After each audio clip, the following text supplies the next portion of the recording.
नमस्कार. समोर पाहत असलेलं हे भगवान शंकराचे मंदिर हे वाईतील सर्वात पुरातन मंदिरापैकी एक मंदिर आहे. कृष्णा नदीच्या पात्रात असलेले हे मंदिर पेशवेकालीन असण्याचा संकेत आहे. पूर्णतः दगडी बांधकाम असलेले हे मंदिर तुम्ही पाहत आहात. याची भरपूर दुरावस्था झालेली आहे. पूर्णतः असलेला मंदिराचा वरचा भाग हा पूर्णतः खराब होण्यावरती आलेला आहे. पूर्णतः दगडी बांधकाम तुम्ही पाहत आहात. नंदीसाठी सभामंडप बांधलेला आहे. हे समोर महागणपतीचे मंदिर तुम्ही पाहिलं आहे. त्याच समोर तुम्हाला हे मंदिर पाहण्यासाठी मिळेल.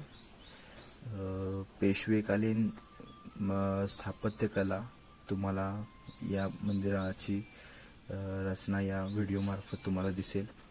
संपूर्णतः दगडी बांधकाम असलेले हे मंदिर आहे.